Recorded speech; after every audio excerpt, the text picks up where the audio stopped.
Mira, el día viernes estuvimos todos, a excepción de los compañeros de Creemos que no pudieron llegar en Santa Cruz. Ese día dimos las pautas de lo que debería ser esta comisión. Se convocó para ayer el día lunes, además de los miembros de la comisión, a los ministros de Economía y Finanzas, para que den una explicación de lo que tú mencionabas. Sí, en esta ocasión estuvieron los amigos de Creemos, pero no pudo asistir a esta reunión el presidente del Senado, Verónica Rodríguez. El día de hoy a las 4 de la tarde vamos a reanudar las sesiones de la comisión en base a un criterio de tarea específica que le hemos dado a los ministros de Economía y Finanzas, que hagan una dura memoria. Bueno, ya lo hicieron, pero con mayor detalle respecto a lo que serían los créditos pendientes hasta este momento. Tú sabes que, para resumir rápidamente, desde lo que va del año 2020 a la fecha, el año 2020 se aprobaron 1.162 millones de dólares. El año siguiente, la gestión 21-22, se aprobaron 1.200 millones de dólares. En la siguiente gestión se aprobaron exactamente 1.713 millones de dólares.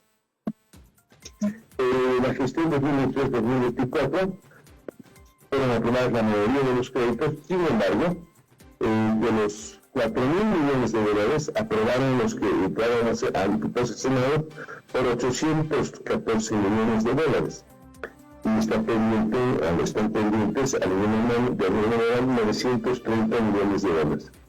Fueron rechazados 2.000 millones de dólares de ese año. Y en el último año, en las señores cuentas, se solicitaron 1.799 millones de dólares, y hasta este momento no han sido aprobados mínimos, y queda pendiente sobre todo 3 proyectos importantes en el Senado y otros en diputados. En el Senado, para ir rápidamente, y poner el contexto, lo que hemos quedado el día de hoy es que tanto el proyecto de 250 millones de dólares para contingencias en emergencias por desastres naturales y salud pública es financiado por el BID, que ya tiene informes positivos de la Comisión de Medio Ambiente y de la Comisión de Comunicación del Senado. Debería ser esta semana tratada o convocada a la sesión para tratar este tema y su posterior aprobación. Por otro lado, hay un proyecto del Banco Mundial de 150 millones de dólares para riesgo comunitario y familiar, que también está pendiente y con también un informe positivo de la Comisión de Planificación. Y queda un proyecto de 30 millones de dólares del BID, que tiene que ver sobre todo para un parque, para construcción de un parque que no tiene informe de la Comisión hasta este momento. ¿Qué nos han dicho los ministros? Que el país necesita nuevamente, de alguna manera, aprobar gastar 800 millones de dólares en el pago de deuda, que es algo que no se puede pagar, porque si no entramos en default como país. Y segundo, de más de 1.000 millones de dólares, no sé la cifra exacta, eso nos va a demostrar el día de hoy, para el tema de, creo que son 1.200 millones de dólares, para el tema de compra de combustible, es decir, diésel y gasolina país. Entonces, esas son las necesidades que el gobierno requiere, que nos ha pedido en calidad de urgencia que podamos tratar. Entonces, han hecho una memoria que nosotros que esta memoria debemos contemplar, además del ente financiero, fundamentalmente cuáles serían los criterios de desembolso, qué es lo que se haga hasta este momento, porque hay proyectos que se han aprobado en 2020 y que no dieron ni un peso todavía a sus comunidades. Entonces, ese tipo de cosas tienen que aclarar. Y hay un último proyecto que ustedes se acuerdan, el proyecto del COVID financiado por los japoneses, JICA, por 100 millones de dólares, que tiene un interés bajísimo del 0.1%, que no fue aprobado y que debería tratarse en la siguiente legislación. Les hemos dicho al gobierno que si les tiene interés, nos presente una propuesta de cómo creen ellos que podemos incluir en la agenda parlamentaria nuevamente este proyecto que son dineros de libre disponibilidad. En términos generales, se piensa que de todos estos créditos, si podemos aprobar los 2 o 3 en el Senado, más o menos en un tiempo rápido, y otro en diputados, el gobierno habría de alguna manera resuelto su problema inmediato. También les hemos manifestado que no es posible que estemos viviendo solamente de créditos. El país tiene recursos naturales, tiene capacidad técnica, tiene balance comercial de pagos, tenemos relaciones financieras con el exterior y con el interior, y no podemos solamente depender, por ejemplo, para el voto del exterior, de que si aprobamos o no aprobamos el proyecto de JICA de los japoneses. Se entiende que el gobierno tiene la responsabilidad de dar los recursos necesarios que deben estar puestos a ser parte del presupuesto general para el desarrollo de las elecciones nacionales. Cuando hablábamos con el diputado Roca, nos decía, para el voto en el exterior se requieren $8 millones. ¿Les dieron ese detalle? ¿Ese es el monto que se requiere para justamente garantizar el voto en el exterior? $7 millones fue el Tribunal Electoral, el Tribunal Supremo Electoral. Perfecto. Respecto a la cantidad de créditos la cantidad de dinero que necesita el gobierno, ayer trascendió que eran $1.800 millones para justamente la compra de combustibles y $800 millones para el pago de deuda, que es lo que usted nos mencionaba. En total son $2.600 millones. ¿Ya se ha conversado esto en las fuerzas políticas? ¿Esto se aprobaría o no van a dar los 2.600, sino garantizar el pago para no caer en default, el pago de la deuda, más un monto, diríamos, para comprar combustible de acá hasta lo que queda del año? Pero va a depender de la explicación que den los ministros, depende de los proyectos, pues. No es que una apruebas un proyecto y ya tiene el gobierno disponibilidad para gastar en gasolina, no es así. Eso ni te acepta el Banco Mundial, ni el BID, ni la CAP. Entonces hay proyectos que se pueden intentar negociar con los organismos financieros para que den un adelanto, por decirte algo, un 30% un primer desembolso, y luego ya con la realización de las obras el restante desembolso. Ahí sí se puede negociar ese tipo de cosas, pero son pues proyectos que tienen con tiempo y materia, vienen con título. Si tú tienes proyectos de infraestructura, no puedes gastar en gasolina. Entonces se entiende que esos son los detalles que esta comisión está viendo, vamos a ver el día de hoy. Ya lo vamos a empezar a ver, pero con mayor detalle. Hay criterios diferentes, dispares. Para algunos miembros de esta reunión, lo que está sucediendo en el país es una falta, digamos, de seriedad de la política financiera y de la política económica del país, ha quedado en claro aquel criterio de que en los últimos 15 años se decía que Bolivia tenía el mejor modelo económico, que aquí se veía y se vivía muy bien, el mejor país de América Latina, entre comillas, todo aquello, ha sido una falacia. Lo que estamos viviendo en este momento es una angustia económica que hay que darle solución. Quien tiene que darle solución, sobre todo, es el gobierno nacional. Tendrá que ser su alícuota aparte y definir una política económica coherente. Pero de eso no nos vamos a ocupar nosotros.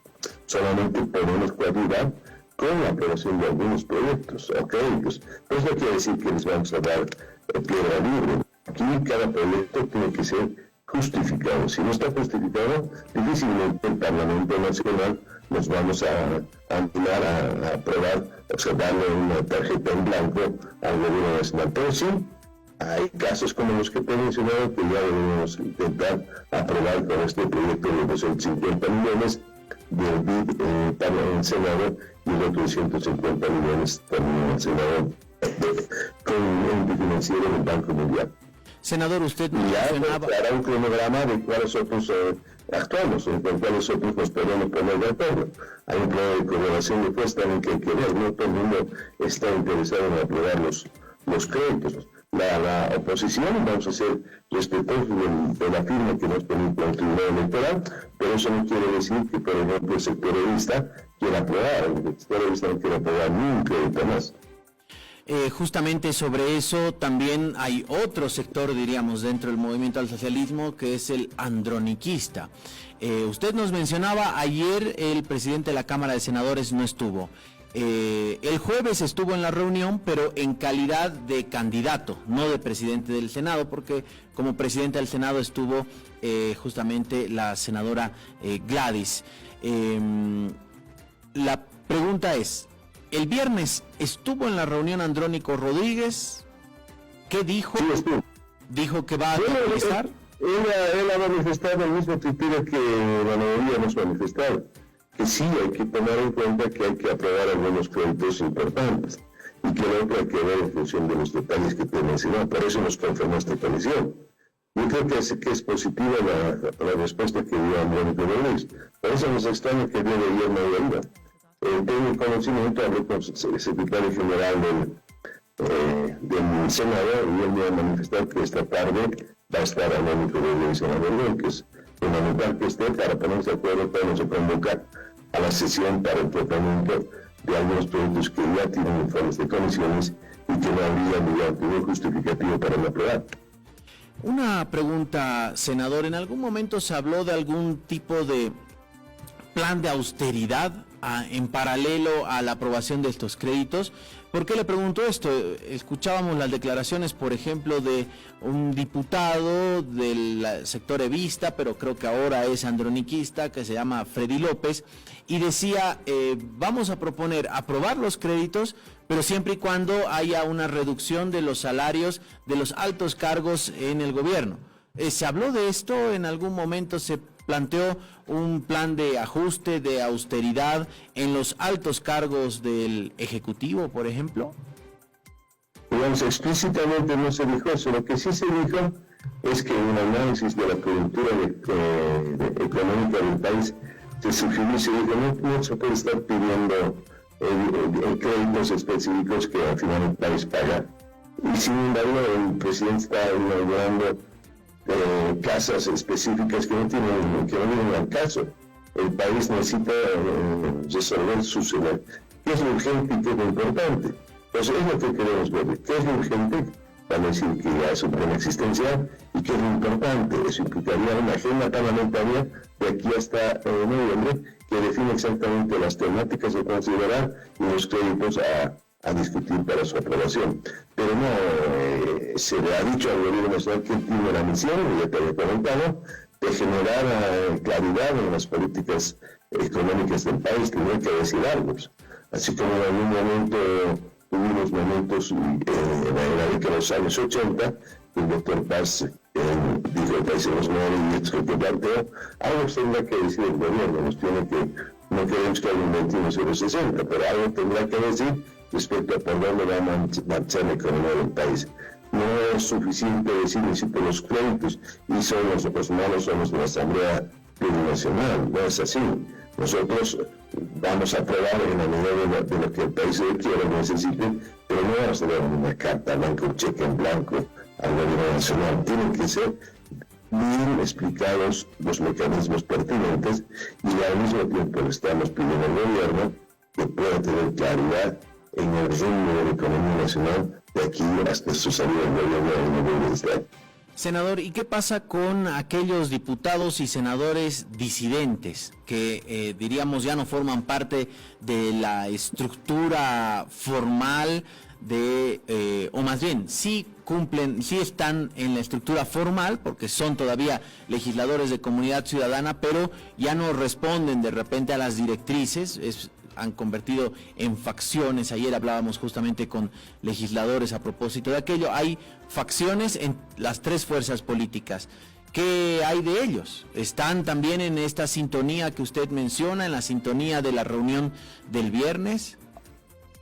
El presidente de diputados planteó la posibilidad de invitar a estas, entre comillas, fracciones. Comunidad Ciudadana, y creo que hemos sido taxativos en aquello. En el Parlamento Nacional hay tres fuerzas políticas: el Movimiento al Socialismo, Comunidad Ciudadana y Creemos. Ahora, muchos de estos diputados, sobre todo diputados, porque no senadores, ese tipo personales. Sin embargo, ellos hacen un libre albedrío de sus criterios en el tema este. No puede venir pues una fuerza a decir aquí están los monopolistas. No eso, porque eso sería transugio político. No puede darse ese tema. Pero evidentemente se charla con todos, son colegas también. Y están como diputados de Comunidad Ciudadana y de Queremos. Y también hay disidencia más. Pero bueno, sobre todo en Comunidad Ciudadana y Queremos. Allá ellos deberán responder pues en su accionario personal como diputados específicos, pero no pueden ejercer un nombre institucional. No pueden decir son los diputados de Tuto Quiroga o de muchos candidatos que eran de Comunidad que están con Tuto Quiroga y con Samuel de Medina y algunos con Manfred Ayuira. Pero bueno, esa es otra cosa. Pero para fines institucionales deben responder a criterios a través del canal formal que es Comunidad Ciudadana. Ahora, ¿cómo vayan a votar a ellos, etcétera? Dependerá, pues algunos han sido tránsfugas, algunos han mirado al transugio político con el movimiento al socialismo, pues me imagino responderán a la línea del movimiento al socialismo. Otros están en el gesto justo medio, y me imagino que hay problemas respecto a sus criterios de cómo implementarlos en la asamblea o en las sesiones de diputados y senadores. Para eso tienen que coordinar institucionalmente con las tres organizaciones que son parte de la formal constitución de la Asamblea Plurinacional. Senador, ¿se tiene ya más o menos agendada alguna sesión de la Cámara Alta para tratar los créditos pendientes que ya fueron aprobados por diputados? Bueno, el presidente ha convocado para una reunión mañana que tiene dos informes. El segundo informe es el que interesa, un informe del Tribunal Electoral. Me imagino que allá la idea es sobre todo tratar cómo va el programa electoral. No está planteado con nombre y apellido el tema de los créditos. Sin embargo, ya ha habido varias sesiones donde la directiva hemos intentado poner en la agenda de la sesión del Senado. No lo ha hecho, me imagino, el presidente todavía para mañana, porque está a la espera de lo que decida la sesión de esta tarde. Bueno, una vez que tengamos los datos y ya las decisiones más o menos claras en esta sesión de esta comisión, mañana pediríamos con dispensación de trámite si es que ya hay días más o menos coherentes que se trate del proyecto por lo menos del banco de Sánchez Guadalupe. Senador, el jueves hay un feriado, hay una posibilidad que el viernes también. ¿Ustedes pueden sesionar en feriado? ¿No habría ningún problema? ¿Ese no sería un impedimento? No, se puede la prioridad del país, se puede sesionar en sábado, en domingo, en Navidad, en Año Nuevo y en cualquier feriado, porque si es urgencia nacional no hay feriado que valga, ¿no? Entonces estaremos a la espera de lo que diga el presidente. De todas maneras, también va a haber una sesión de la Asamblea, probablemente sea la próxima semana. ¿Esta sesión será para tratar el tema del receso legislativo de medio año? Porque recordemos que los últimos recesos legislativos fueron sesiones, bueno, la última fue express, duró 3 minutos, entraron en cuarto intermedio y fueron al receso por decisión del presidente de la Asamblea. ¿Se habló de eso? También se habló de eso el viernes, porque eso es parte del cálculo, los tiempos, hay un receso que está en la Constitución y que debe cumplirse, y hay varios pendientes en la Asamblea. Más interesado que haya Asamblea, yo creo que es el Gobierno Nacional, el Gilata Choquebanque. Por consiguiente, creo que no tengo mucho interés en esta ocasión, no como las anteriores que estaba desesperado que se haga la vacación parlamentaria. En esta ocasión no creo que el interés de demasiado, no hemos charlado del tema ese, pero sí hemos charlado de la posibilidad que en la discusión de algunos créditos ingresen en la Asamblea de acuerdo a lo que la Comisión define también el día de hoy. Entonces tenemos una agenda para senadores y una agenda para bueno, además para diputados, y una buena consensuada de una asamblea para el tratamiento de algunos temas pendientes, que son sobre petróleo, ¿no? Ahora que hay un por otro lado, receso parlamentario, puede ser, pero no mencionó nada choqueante en las reuniones correspondientes. Senador, ya en la parte final, estamos prácticamente en el tiempo de descuento, diríamos, tanto del Gobierno Nacional como de la Asamblea Legislativa. Les queda menos de 5 meses de gestión para completar justamente los 5 años. ¿Cuál la evaluación del senador Seoane del trabajo, del desempeño de la Asamblea Legislativa, de la Cámara de Senadores, si se ha diferenciado sustancialmente del trabajo en diputados? Y con esto la segunda pregunta, ¿cómo prevé que sea la siguiente asamblea? ¿Será muy parecida en cuanto a cantidad de bloques, ya formalmente con partidos obviamente, pero por la cantidad de diputados y senadores que tendrá cada fuerza a partir de noviembre? Bueno, la evaluación del trabajo parlamentario es muy deficiente, sobre todo en diputados y sobre todo en el trabajo desempeñado por el presidente, que no tuvo ejerció un liderazgo importante en el Parlamento Nacional.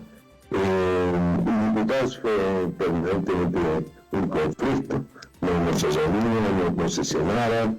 Senadores hemos sido más formales en ese tema, número uno, porque no tenemos tanta allá. Sí ha habido oposición, pero al mismo tiempo no quedaban acuerdos institucionales. No te olvides que la oposición pusimos una agenda parlamentaria por la cual se ha estado funcionando en 9 puntos, y son parte justamente de las cosas que el Tribunal Electoral está planteando, y otras más, como la de la democracia institucional del país y de evitar que sigan habiendo presos políticos y todo aquello. Ha habido un respeto de diálogo institucional importante, tanto colectivo como en el Senado, y desde hace 2 o 3 años atrás se ha vuelto más democrático el Senado, pues porque antes era una planadora que hacía lo que les daba la gana, ahora no pueden hacer lo que les daba la gana porque ya no les dan los números. Entonces nosotros hemos impuesto ahí, como te darás cuenta, hay muchas leyes que han sido aprobadas y luego enviadas a la Asamblea Nacional, el defensor del pueblo, las elecciones judiciales, todo este tema del un montón de otras cosas que han logrado. Pero bueno, aún así ha sido pues deficiente. ¿Por qué?